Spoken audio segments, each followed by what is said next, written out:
بسم اللہ الرحمن الرحیم۔ بہت پیارے پیارے سے بچوں، چھوٹی چھوٹی پونیاں باندھے ہوئے چھوٹی چھوٹی سی گڑیاں، اور وہ پیارے سے چنو منو، اور آپ کے پیارے پیارے سے والدین، وہ تمام خواتین حضرات جو بہت ذوق و شوق سے سن رہے ہیں، ان سب کو السلام علیکم۔ آج ہم پھر ایک بہت خوبصورت سا واقعہ شیئر کریں گے، لیکن ہمیشہ کی طرح یہ ضرور پوچھیں گے کہ اسکول میں پڑھائی کیسی ہوئی، اور جو ٹیچر کا آپ نے سنا تھا لیکچر، آپ نے اس کو دھیان سے سنا، اور گھر آ کر اسے ضرور ریوائز کر لیں۔ اس طرح پھر آپ کو وہ یاد رہے گا، اور آپ نے ہوم ورک بھی کر لیا ہوگا۔ کچھ بچوں کو میں نے بہت شاباش دینی ہے، وہ والدین کا اور ٹیچر کا کہنا مان رہے ہیں، اور پھر جب انہیں بلایا جاتا ہے تو وہ جی بابا جی ماما کہہ کر لپ کے چلے آتے ہیں۔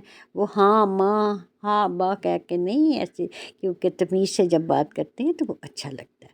اور ایک اور بھی شاباش دینی ہے کہ آپ ہمیشہ ہاتھ دھو کر کھانا کھاتے ہیں، کیونکہ آپ کو پتہ ہے کہ ہاتھوں پہ لاکھوں جراثیم ہوتے ہیں جو ہمیں بیمار کر سکتے ہیں۔ اور آپ نے یقیناً سونے سے پہلے وہی اپنا پروٹوکول جو ہم شروع سے بتا رہے ہیں، آپ نے اس کو فالو کیا ہوگا۔ اچھا بچوں، آج ہم حضرت محمد صلی اللہ علیہ وآلہ وسلم کے ایک اصحابی ساسا رضی اللہ تعالیٰ عنہ کا ذکر کریں گے۔ یہ اصحابی اسلام لانے کے بعد جب اپنے قبیلے میں واپس گئے تو آپ کا سینہ اسلام کی روشنی سے منور تھا۔ ساسا رضی اللہ تعالیٰ عنہ ایک بار سفر کر رہے تھے کہ کسی بستی کے پاس سے گزرے، اور چند لمحوں کے لیے اپنے اونٹ کو پانی پلانے اور آرام کی غرض سے بدو کی چھپر کے نیچے جا بیٹھے۔ چھپر آپ سمجھتے ہیں، وہ تنکوں کا اور مٹی کا ایک بنا ہوا سا نا ایک ہوتا ہے جس میں کہ سایہ آ جائے۔ آپ نے ادھر کی باتیں شروع کر دیں۔ اتنے میں بدو کے گھر سے ایک عورت گھبرائی ہوئی باہر آئی، اور آ کر بدو کے کان میں اس نے کچھ کہا۔ بدو کے چہرے کا رنگ پہلے زرد ہوا، اور پھر اس زردی میں غصے کی سرخی غالب آ گئی۔ حضرت ساسا رضی اللہ تعالیٰ عنہ نے پوچھا، خیریت ہے؟ بدو کہنے لگا، خیریت نہیں ہے، میرے گھر تو غم کا پہاڑ ٹوٹا ہے۔ حضرت ساسا پریشان ہو گئے، پریشانی سے پوچھے کیا ہوا؟ آپ آگے سے اس کا جواب سنو اس آدمی کا، بدو کا۔ کہتا ہے، میری بیٹی پیدا ہوئی ہے، میری ذلت، میں اسے نہ رکھنا چاہتا ہوں گھر میں، نہ اس کی شکل دیکھنا چاہتا ہوں، وہ میری ذلت و خواری کا باعث ہے، میں آج اسے رات کو دفن کر دوں گا۔ حضرت ساسا کا دل جیسے کسی نے مٹھی میں لے لیا۔ آپ نے اس کے ہاتھ پکڑ لیا اور کہا، یہ ظلم مت کرو، وہ ننھی جان اللہ کا تحفہ ہے۔ وہ کہتے ہیں، نہیں، وہ میرے لیے باعث ذلت ہے۔ حضرت ساسا نے پھر کہا، آپ اسے نہیں ماریں گے، آپ کو اس خدا کا واسطہ جس کی بھی آپ پوجا کرتے ہو۔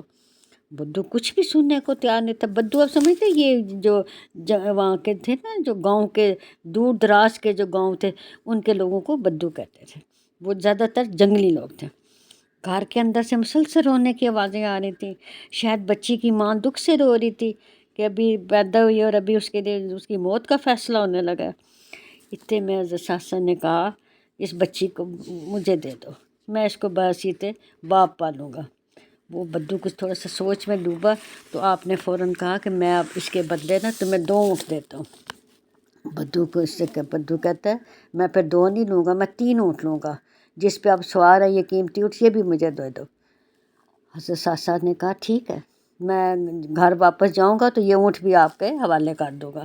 یوں سودا طے ہو گیا۔ حضرت ساسا نے 3 اونٹ دے کر بچی کو اپنے سینے کے ساتھ لگایا اور اپنے گھر لے آئے، اور آ کے اپنی بیگم کو دیا، اور انہوں نے بچی کو پیار سے پالنا شروع کر دیا۔